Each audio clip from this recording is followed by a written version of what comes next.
Pues es una decisión soberana que corresponde a las autoridades dirigentes de Estados Unidos. Nosotros tenemos muy buena relación con el presidente Biden, ha tenido muy buenos resultados, ha hecho un buen gobierno el presidente Biden. Vamos a seguir buscando mantener una buena relación con el gobierno de Estados Unidos.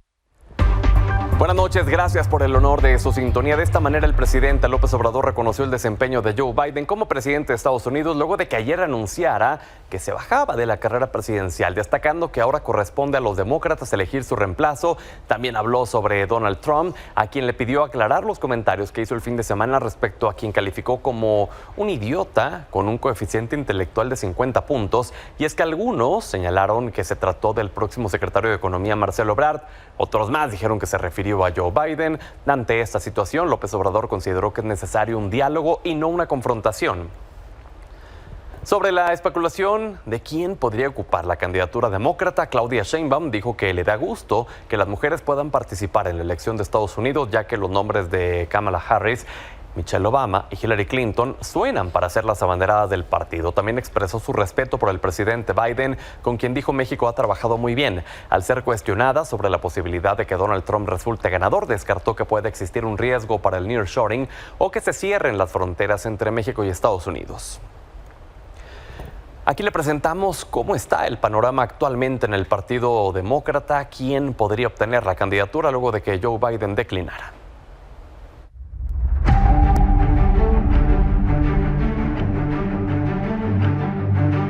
La decisión del presidente Joe Biden de ya no buscar la reelección sacudió el panorama político en Estados Unidos, en especial al Partido Demócrata, quien deberá encontrar un candidato antes de las elecciones de noviembre. La presión y la pérdida de apoyo orillaron a Biden a retirarse. Mediante una carta publicada en redes sociales, detalló que aunque su intención fue buscar la reelección, considera que lo mejor para él, para el partido y el país es bajarse de la contienda.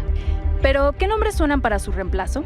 Biden ya ofreció su apoyo y respaldo a la vicepresidenta Kamala Harris para que obtenga la nominación y se enfrente al republicano Donald Trump en las urnas.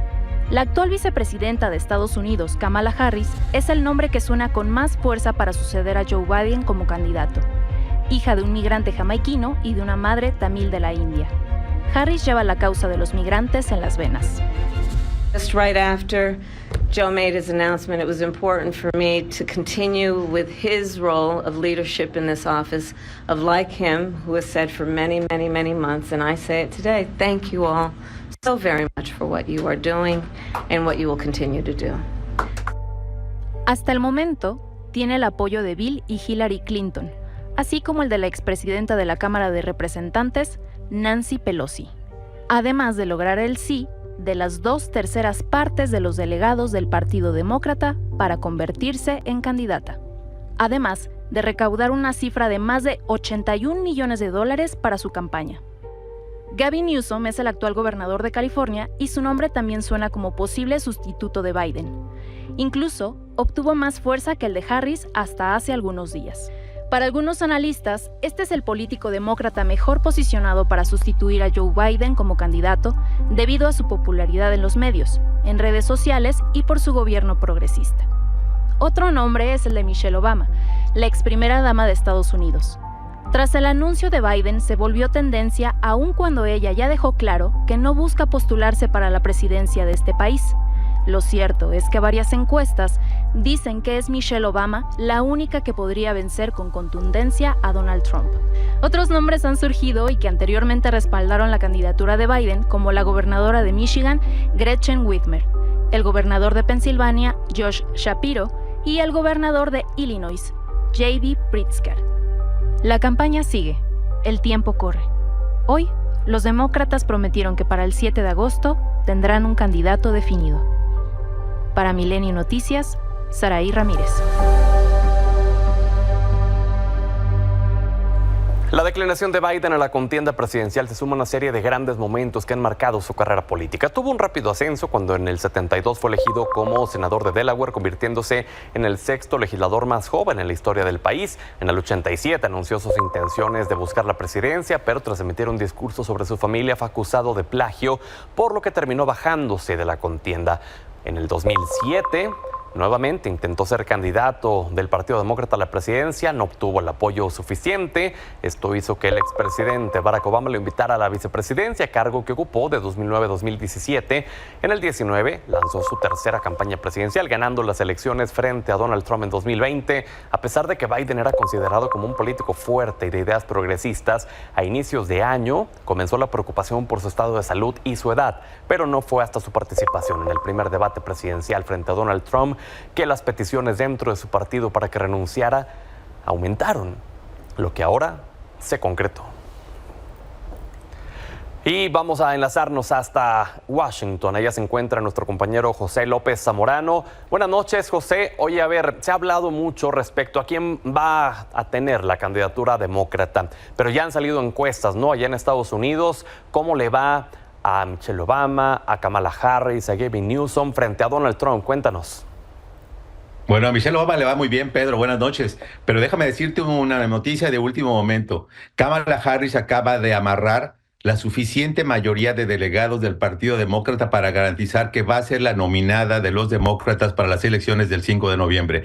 Esto de acuerdo con una encuesta informal de The Associated Press. Por supuesto, se trata de un mecanismo anecdótico porque obviamente cada uno de los delegados tiene la prerrogativa y la libertad de votar por quien quiera. En ese sentido, hace unas horas, el Partido Demócrata anunció que formalmente la votación para designar a la sucesora, en este caso de Joe Biden, será el 7 de agosto. Eso quiere decir que cuando se llegue a la convención del 19 al 22 en agosto ya no va a ser una competencia, va a ser una virtual coronación. Ahora, a tu pregunta, definitivamente Michelle Obama es la mejor posicionada para poderle ganar a Donald Trump. Si tomamos en cuenta las encuestas que se realizaron un poquito antes de que el señor Biden saliera de la carrera, cuando estaba empatado 40-40 con Donald Trump, Michelle Obama habría obtenido 12 puntos de ventaja sobre Trump si las elecciones fueran en este momento, 50 contra 39, 11 puntos.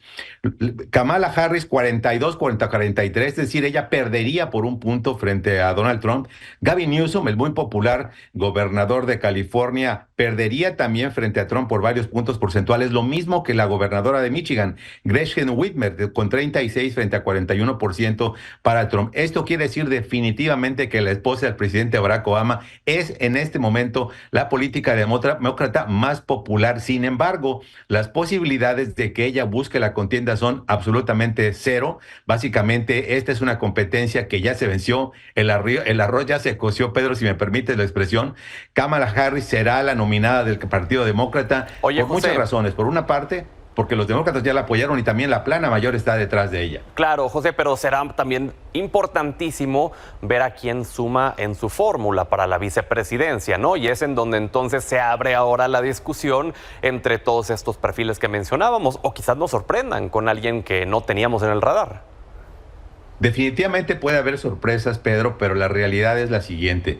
Si pones a dos candidatos disruptivos, en este caso una mujer de las minorías de color con otra segunda mujer de la raza negra, las posibilidades de que logren atrapar a una mayoría de los votantes de Estados Unidos, que se definen casi siempre por el centro político, son muy pocas. Lo que quieren hacer es balancear la fórmula ahora, una mujer de la minoría con un hombre, pero además un hombre blanco. Y en ese sentido tiene mucho sentido estratégico que quien sea su compañero de fórmula provenga de uno de los 6 estados llamados decisivos, campos de batalla, columpio, como les quieras llamar, que pueden definir la elección. Estamos hablando de Arizona, Nevada, Georgia, Michigan, Pensilvania y Wisconsin. En este sentido, claro, el candidato más favorable para poderse llevar esta fórmula de compañero es el gobernador de Pensilvania, Josh Shapiro, precisamente porque es un hombre blanco, pertenece a lo que se llama como la pared azul, de Blue Wall, esta pared que le permitió llegar a Joe Biden a la presidencia en 2020 y que ahora la buscan reconstituir. Ese es un candidato muy fuerte. El segundo sería el senador de Arizona, Mark Kelly. Arizona, otro estado clave. Él es muy popular, veterano de guerra, astronauta, así que harían esta fórmula perfecta. Una mujer de las minorías con un hombre blanco, suficientes para vencer a dos hombres blancos con posiciones ultraconservadoras como Donald Trump y J.D. Vance. Pues muy bien, seguiremos platicando, mi estimado José. Saludos hasta Washington y muchas gracias. Saludos, buenas noches. Vamos a la pausa, pero no le cambie que al regresar analizaremos en nuestra mesa de debate Punto Medio la renovación de la dirigencia del PRI y de Morena. Esta mañana el presidente nacional de Morena, Mario Delgado, dio a conocer que la designación de la nueva dirigencia del partido no será por encuesta, que podría ser el Congreso Nacional el que decida quién ocupará el cargo. Dijo que esta decisión se tomó porque hasta ahora hay una sola aspirante que ha levantado la mano. Hablamos de Luisa María Alcalde, secretaria de Gobernación. Además, comentó que Morena necesita de una nueva dirigencia fuerte que siga el proceso de organización y crecimiento de su movimiento. El presidente con licencia del PRI, Alejandro Moreno, formalizó su registro para contender por la dirigencia nacional del tricolor para el periodo 2024-2028. Además, se lanzó contra sus críticos al mencionar que la militancia le dará su merecido a los traidores del partido. En la sesión de la Comisión Nacional de Procesos Internos se validó la fórmula integrada por Alejandro Moreno y Carolina Villano para la dirigencia y secretaría general respectivamente. Además, la Comisión Nacional de Procesos Internos también recibió la documentación de una segunda fórmula conformada por la diputada federal por el estado de Veracruz, Lorena Piñón, quien va por la dirigencia nacional, y Cuauhtémoc Betanzos para la Secretaría General. Previo a esto, Alito Moreno se reunió con la consejera presidenta del INE, Guadalupe Tadei, antes de que la Dirección Ejecutiva de Prerrogativas y Partidos Políticos comience la revisión de las reformas a los estatutos de su partido y determine si son legales o no. El representante del PRI ante el Consejo General, Emilio Suárez, detalló que Moreno acudió al INE para notificar que el pasado viernes entregaron los documentos de los estatutos y que esperarán la validación de estos por parte del Consejo General.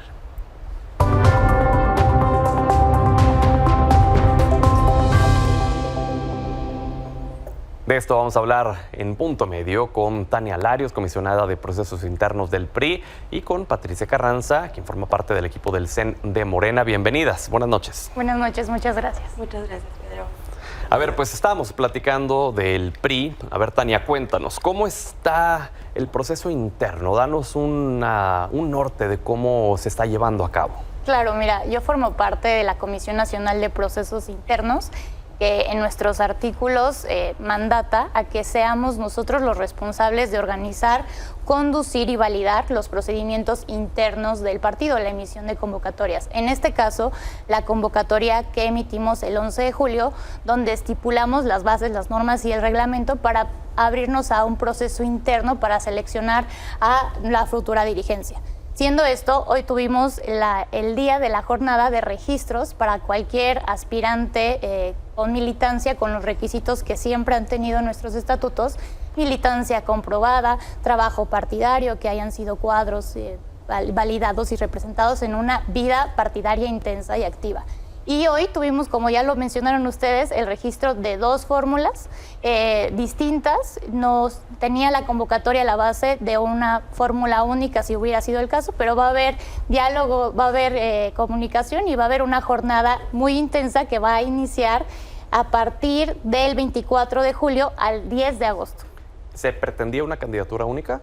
No, pero también lo paraban nuestras bases de la convocatoria. Entonces creo que es una buena señal, porque vamos a tener a una militancia y a las y los consejeros que puedan intercambiar su visión y que puedan escuchar las dos registros que hay, que hasta el día de hoy todavía tenemos 24 horas para revisar los documentos con los que se registraron y declarar la validez y el dictamen de sus registros aprobatorios y conducentes. Que también hay que esperar la decisión del INE, ¿no?, respecto a la modificación de los estatutos. Pues al final del día, justo lo platicábamos al inicio, creo que la vida interna de los partidos, que está consagrada en el artículo 41 de la Constitución, la vida interna de los partidos políticos debe ser un proceso para todos de respeto.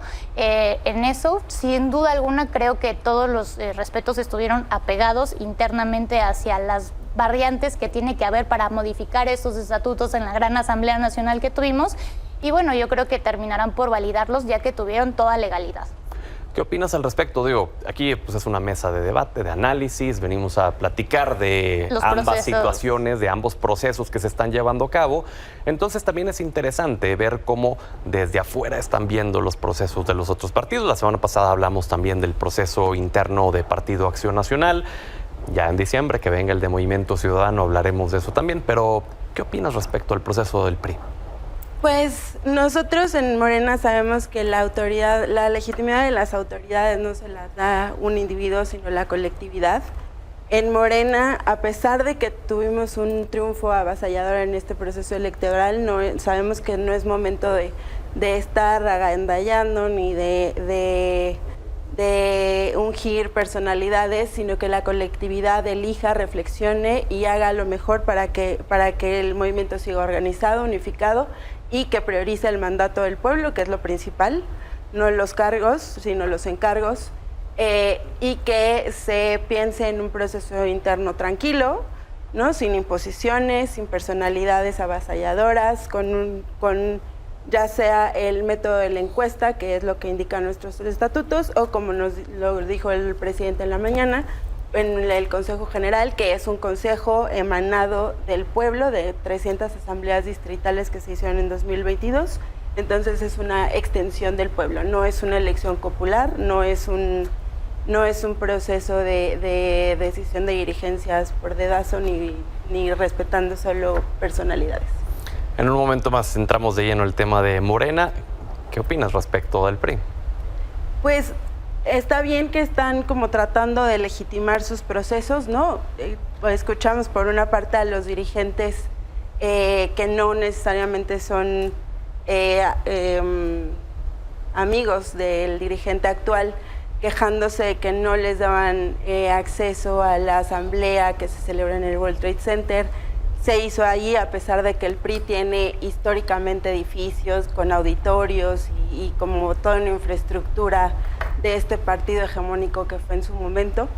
Y se han decidido arrinconar, ¿no? Hacer como círculos de legitimidad de sus propios colegiados, como para tratar de lavarle la cara a una dirigencia que, nada más para ejemplificar, entró con 13 gubernaturas en 2019 y termina con 2, ¿no? Que quiere continuidad, a pesar de que entra una nueva fórmula, sí, pero es una nueva fórmula emanada de la misma dirigencia y sabemos que el dirigente actual del PRI ha bloqueado incluso expulsado a las dirigencias que están en contra de él. Entonces, pues se entiende que estén tratando de legitimar, ¿no? Y maniobrando con sus propios procesos internos, pero bueno, no parece más que un pequeño círculo de personas tomando decisiones para beneficio de unos pocos. ¿Ha sido así, Tania? Desde mi punto de vista ha sido un proceso público abierto. Ejemplo, los exdirigentes, los viejos dirigentes del pasado del PRI, dijeron que no iban a asistir a esa asamblea públicamente, entonces no intentaron entrar ellos, pero me gustaría platicar de todo lo que vino pasando, que es de opinión pública y todos supieron conforme a esos cambios que hubo en los estados con gobernadores que en ese momento se decían priistas, pero que lo que buscaban prioritariamente era acercarse a los intereses que era el poder. Por eso fueron inmediatamente, literalmente, a entregarse al gobierno que encabeza el presidente Andrés Manuel López Obrador. ¿Entregaron los estados? Entregaron los estados. Pues tú dime tú, si aquí tenemos, por decirte algo, a Murat, que entregó Oaxaca, a Kirin Ordaz, que entregó Sinaloa, a Claudia Pavlovich, que era de Sonora, a Isa González, que era de Campeche, y a Omar Fayad. Pero podemos decir, no fue así, pero bueno, fueron recibidos con los brazos abiertos, inclusive muchos de ellos fueron candidatos dentro de Morena, y por supuesto lo más sonado, que eso lo sabemos, fue que recibieron puestos y lugares en embajadas de representación del Estado mexicano en otros países, y por supuesto eso causó muchísimo ruido porque parecía un intercambio. ¿A cambio de qué? De impunidad. Cosas raras. Por ejemplo, en Hidalgo la campaña que tuvo Morena fue una campaña dura donde sacaron que había actos de corrupción, inclusive muchas investigaciones periodísticas de miles de millones de pesos de desviaciones, y una vez terminado el proceso, esa corrupción a la cual citaron y llamaron durante la campaña, y hubo un silencio que para mí sin duda fue un pacto de impunidad, lo cual por supuesto repruebo. Somos la mayoría de las y los priistas actuales, priistas jóvenes. Tengo 30 años, llevo militando en el partido 14 años, desde la chaviza revolucionaria cuando era menor de edad, y lo que hemos visto en el partido con mucha autocrítica es un pasado de excesos, donde encabezaron esas mismas dirigencias por el poder servir a las y a los mexicanos. Y en esta Asamblea Nacional lo más bonito que fue esto fue que en las mesas, con la gran representación de las mujeres, también decidimos, por cierto, que el 60% de las mujeres tuvieran los espacios de las candidaturas en los procesos que vengan. Entonces, en el PRI vamos a tener un 60% de candidaturas para las mujeres y un 40%. Entonces, tuvimos muchas decisiones también ideológicas de poner por encima de todo las causas y el bien de la nación y tomarlas en estos procesos con mucha responsabilidad. Viene un gobierno distinto, viene una alternancia, y en esta alternancia del gobierno lo que tenemos que buscar, sin duda alguna, por responsabilidad democrática, es ver cómo poner a México primero y cómo trabajar juntos por el bien de la nación. Patricia, dice Tania prácticamente que se los quitaron a la mala, ¿no? Estos estados que tenían de 13 a 2. No creo eso, ¿no? Se entregaron a la mala. Yo creo que los exgobernadores, yo creo que apoyaron y coadyuvaron con el gobierno, inclusive parece ser que hicieron propaganda por el partido en el poder, que es Morena. Si no hubieran pactado, como lo dices, ¿retendría el PRI ahorita esos 3 estados? Yo creo que sin lugar a dudas, pero estaban mal acostumbrados, por supuesto, a hacer esta política basada en el poder y, por supuesto, el miedo actual de esos viejos políticos de tener un ejercicio de rendición de cuentas y, por supuesto, un ejercicio para salvarse de esa rendición de cuentas a la que siempre había llamado la Cuarta Transformación, buscar un pacto de impunidad. ¿Qué opinas, Patricia? Pues son interesantes los argumentos porque sí, o sea, se habla de estos exgobernadores que entregan los estados como si la ciudadanía no votara y no le diera el voto a los encargados de los igual poderes Razón. ejecutivos. ¿No? O sea, no hay que invalidar a la ciudadanía y a su poder de elección de sus autoridades. Segundo punto, les encanta decir estos argumentos de que los priistas se van a Morena. Están impuestos ahí y qué triste, y yo creo que los institutos políticos deberían de hacer una verdadera reflexión, porque personas como Adrián Rubalcaba de la Ciudad de México, que tenía un liderazgo en el PRI, que estaba refrendado en la alcaldía, prefirió no prestarse un proceso de simulación de selección interna de candidatura, apoyar a la doctora Claudia Sheinbaum, con la que tuvo una relación institucional impecable, que seguir militando en su partido. Eso habla también de la reflexión de la pluralidad que debería de haber, y que la dirigencia pues parece que corta cabezas, ¿no? Que no acepta ninguna diferencia, y entonces pues sus propios militantes prefieren ir a apoyar opciones contrarias que incluso han contradecido en el pasado y han atacado en el pasado. A mí me gustaría mencionar cómo Morena disciplinó a sus otras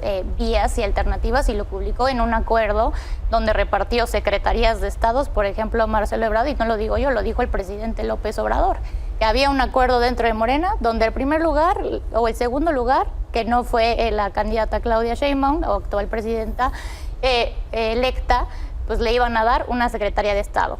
A otro le iban a dar la coordinación del Senado, a otro la coordinación de la Cámara, y ahí está el de la Cámara, y ahí está Noroña enojado porque no le dieron lo que pedía. Hubo un acuerdo dentro de Morena, un acuerdo a base de intercambio de beneficios, de cúpula de poder, para decidir el rumbo y las posiciones más importantes del país. Ese es un acuerdo como ellos hicieron para obtener el poder, pero es justo esos acuerdos que criticaron, que en algún momento se hicieron públicos en otro estado del país, y creo que todos sabemos a cuál nos referimos, pero ellos mismos entregaron así las secretarías del gobierno de México y demás. Pero podría ser cuestionable cómo hicieron eso, pero dentro del PRI y dentro de la alianza que en ese momento existía, tomamos decisiones sobre los candidatos mejor posicionados por amor a México. Es un gran ejemplo de cómo las reglas del juego estaban determinadas previamente a la competencia, ¿no? A pesar de que nuestros liderazgos son personas que fueron a encuesta, que tuvieron un porcentaje de apoyo popular, previamente estaban estipuladas las reglas del juego, se sabía que el segundo lugar iba a tener una secretaría de Estado. Público. Eran reglas de Estado, eran reglas del juego que pero no eran públicas. Eso se hizo público gracias a Noroña. y fueron públicas. No, nunca, se sabía que yo sepa, había nunca fue reglas pública los del acuerdos juego de en la los competencia. obscuritos y por dedazo y por En cochupo. cambio, las dirigencias, los referentes del PRI actuales no saben ni dónde va a ser su próxima asamblea y cuáles Ya pasó son la asamblea. Ya pasó, pero todos Pero te voy a nos decir por qué, enteramos del escándalo que fue interno de en el que Pepsi. Dulce María Sauri no sabía Pero dónde iba a ser. ¿quién es Fue ella? en el Ella, Pepsi. Ah, no sabes pues, quién es tu ¿quién referente es ella? histórica Nunca del la he visto en partido. el partido trabajando. Invisibilizan a sus dirigentes, Nunca la he a visto sus en el partido referentes. trabajando. Pero los militantes queremos verlos trabajando, los quisimos ver en la campaña, Bueno. sudando la camiseta, pidiendo el voto por la gente, tocando las puertas, pero ellos no sabemos dónde están. Muchos de ellos se escondieron. Lo único que sí vi cuando ya empezó a hacer ruido, porque ella es totalmente irrelevante si no hablaba o criticaba el partido, que donde hubo militantes y hubo candidatos que hasta perdieron la vida con tal de participar en una contienda que fue muy violenta, desgraciadamente, para todos los institutos políticos en este momento, por lo cual fue para nosotros como militantes un insulto al esfuerzo que miles de militantes dieron para obtener más de 6.6 millones de votos. Entonces, realmente los militantes todos somos iguales. Queríamos ver a quien fuera que se dijera priista pidiendo el voto en las calles y sudando la camiseta. Oye, ¿quieres añadir algo respecto al proceso interno de Morena? Yo creo que cada partido tiene su propuesta. Creo que Morena está resolviendo sus diferencias al interior, buscando la unidad. Cada partido debe de hacer eso, cada partido debe buscar la unidad, debe de buscar fortalecerse. Al final del día es válido, creo en esa parte pues, no juzgo. Cada quien verá sus procesos internos. Ni siquiera siempre va a agentes de división, pero pues en eso, en el PRI tampoco estamos acostumbrados así. Somos institucionales y por supuesto siempre tenemos una misión mayor. Entender que estamos las militancias para trabajar por México y servir a la gente. Patricia. Yo creo que es muy importante que los partidos en espacios de reflexión, no, insisto, a pesar de que Morena tuvo un triunfo avasallador, ahorita se está pensando los mecanismos más adecuados. Han levantado la mano dos grandes referentes del partido, Ya Luisa prácticamente María. solo Luisa María, ¿no? Sí, Decía Mario Delgado. decidió que se iba a bajar de la contienda porque al final representan los mismos principios. Entonces, dado eso, dado que tenemos un Congreso nacional electo en asambleas donde cualquier ciudadano mayor de 18 años podía participar, en promedio 10,000 personas participaron en 2022, es un consejo electo por la vía popular, con procesos transparentes. Nos estamos tomando el espacio de reflexión, no de agandalle, de decidir cuáles son los mejores procesos. Muy bien. Y no invisibilizamos ni a nuestra militancia, ni al pueblo que elige. Estamos conscientes del mandato del pueblo y de los referentes que han sido pilares del movimiento de transformación. Igual y mencionar que deberían de dejar participar también a Citlali y no bajarla a la mala. No la que bajaron, se puedan ella registrar se las dos, como nosotros ella tenemos se bajó dos porque es fórmulas coherente y sabe registradas. que lo importante es el encargo, no el Yo cargo. creo que No como invisibilizaron el las dirigente. aspiraciones de una mujer que tiene historia en el Yo creo partido que de tú Morena. estás invisibilizando a Dulce María. Es que no la Citlali, conozco, ella me encantaría en una- conocerla. En una decisión No muy la he visto, personal, al contrario. decidió Ni a bajarse. Sauri, ni a Enrique Ochoa Reza. A Enrique Ochoa sí lo vi como dirigente, lo puedo decir, lo vi en el La 2018 Bastida, cuando las el PRI amenazas tuvo de una crisis muy fuerte expulsión. y lo vi renunciar a la dirigencia en un momento de campaña que también fue muy fuerte para los priistas. Pues bueno, seguiremos platicando en los siguientes días. Hay muchos temas que tocar todavía. Gracias. Claro que sí. Aquí Muchas las gracias, esperamos. Muchas gracias. Vamos a la pausa y regresamos. Don Javier Gutiérrez Becerril, ex ejecutivo de la CFE durante la gestión peñista, es investigado en Estados Unidos bajo presunción de fraude. Salvador Frausto, director de investigaciones de asuntos especiales de Milenio. Bienvenido, cuéntanos de este tema. Buenas noches, Pedro. Pues sí, hicimos una investigación y dimos con que Javier Gutiérrez Becerril tiene una mansión en el sur de Francia que compró 10 días después de que le adjudicó un gasoducto a una empresa de la cual él fue fundador. 10 días después se compra esta mansión en el sur de Francia, en una zona muy lujosa, como vamos a poder ver ahí en unas imágenes tomadas a través de dron en exclusiva para Milenio. Localizamos este barrio en Montpellier, el barrio de Lattes, donde, bueno, pues es una zona muy lujosa de casas de descanso y le costó en ese tiempo 9 millones de pesos, pero actualmente ahí se han mudado muchas personas de alto poder adquisitivo y ahorita una casa como la de Javier Gutiérrez Becerril cuesta 50 millones de pesos, Pedro. Nada mal el negocio, ¿eh? Nada mal el negocio. La plusvalía, ¿no? Así es, y el asunto central es que fue en el 2016, recuerdas, en el contexto del otorgamiento de contratos para gasoductos, Gutiérrez Becerril entrega un contrato a una empresa de la que él fue fundador y inmediatamente después adquiere los recursos para comprar esta finca. Sin embargo, no hizo declaraciones patrimoniales del 2014 al 2017, según consignamos en el reportaje de investigación que publicamos hoy en las plataformas está en el periódico impreso. Y que ahí tenemos el código QR para que lo puedan escanear y que puedan ver la información completa. Oye, es que el tema de los gasoductos es un negociazo, ¿no? Un negociazo, porque fueron cientos de miles de millones de pesos los contratos y actualmente las empresas involucradas están siendo investigadas en Estados Unidos y a varios personajes ya se les han encontrado propiedades tanto en Francia como en Estados Unidos, en Houston. Es una red de corrupción de varias empresas, entre las que están involucradas JG Energy Consulting, Espíritu Santo Holdings y es el llamado caso Whitewater. Caray, pues esto sin duda seguirá dando resultados en las investigaciones, así que estaremos pendientes de ello, Salvador. Muchas gracias, Pedro. Buenas noches. Gracias.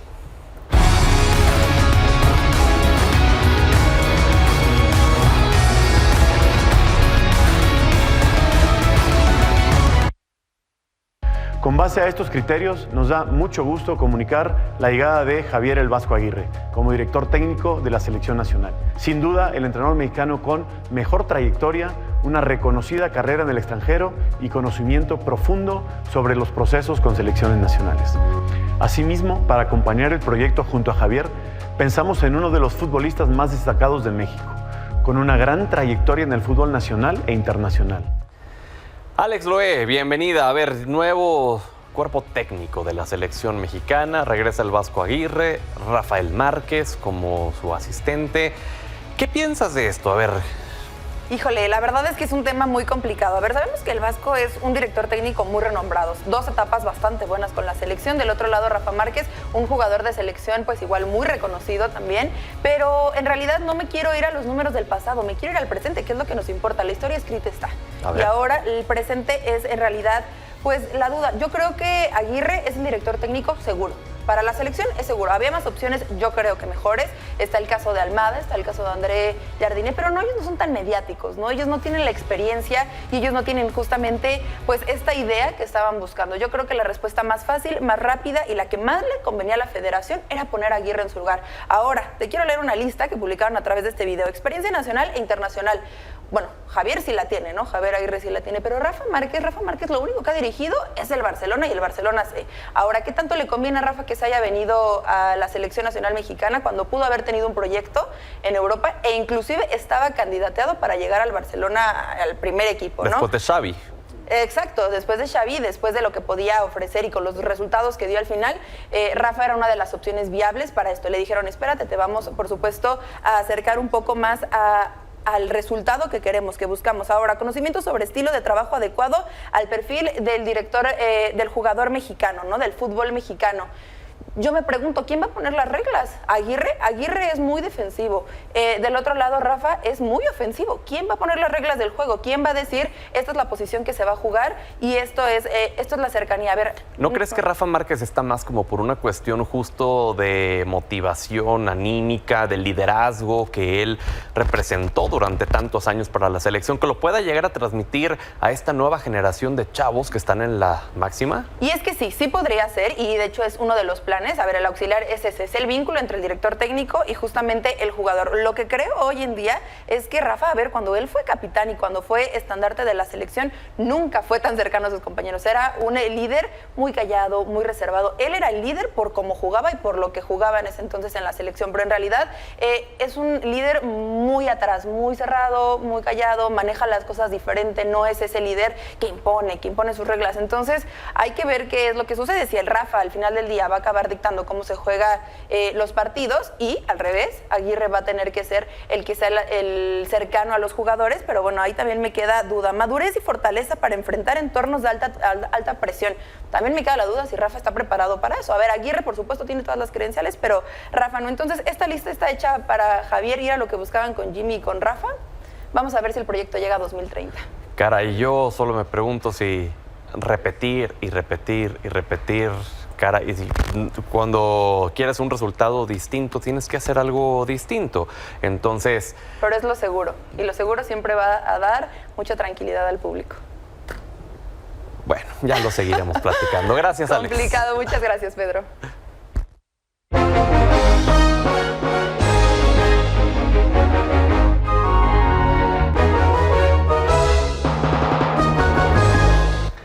Buenas noches, don Manuel Somoza. ¿Cómo le fue a los mercados en este arranque de semana? ¿Qué tal, Pedro? Buenas noches. Bueno, pues los mercados tomaron bastante bien la renuncia de Biden. Esto hizo que las bolsas, por lo menos en Estados Unidos y también en Europa, tuvieran adelantos importantes. Sube el Dow, 0.32, el Nasdaq más 1.58, es un alza importante. El S&P también se repone con 1.08. Recordemos que la semana pasada estos dos índices fueron perdedores y hasta el IPC gana 0.61. El peso también mejoró, recortó pérdidas y está cerrando sobre niveles de 17.91 cuando lo habíamos visto en niveles de 18.03, que fue el cierre del viernes. O sea que los mercados tomaron bastante bien esto. En otras cosas, a pesar de que los mercados dan por descontado que la Fed sí empezará a bajar tasas en el mes de septiembre, bueno, habrá que ver el índice PCE, que es el Price Consumption Expenditure, que es el índice favorito de la Fed para medir la inflación en el gasto que hacen los norteamericanos y que sale el viernes. Vamos a ver si confirma la baja que se presentó en la inflación nominal del 3.3 al 3% en el mes de junio. Y por otro lado, yo te diría que prácticamente es un hecho de que Kamala Harris será la candidata del Partido Demócrata. Se acaba de anunciar que ya tiene el número de representantes a su favor que se requiere para la candidatura. Faltan todavía las voces de Obama y algunos otros que no se han expresado, pero prácticamente se da por hecho de que ella será la candidata demócrata. Los mercados han reaccionado bastante bien. Todavía Trump se da como favorito para ganar la contienda. Sin duda. Sin embargo, el hecho de que Kamala sea la candidata demócrata sí le dificulta a Trump el tener el control del Congreso. Así entonces las cosas. Don Manuel, ¿le parece si seguimos platicando de este tema tan importante el día de mañana? Hay mucho que comentar todavía. Sí, por supuesto, Pedro, encantadísimo. Gracias, mañana buenas noches. Contigo. Saludos. Gracias.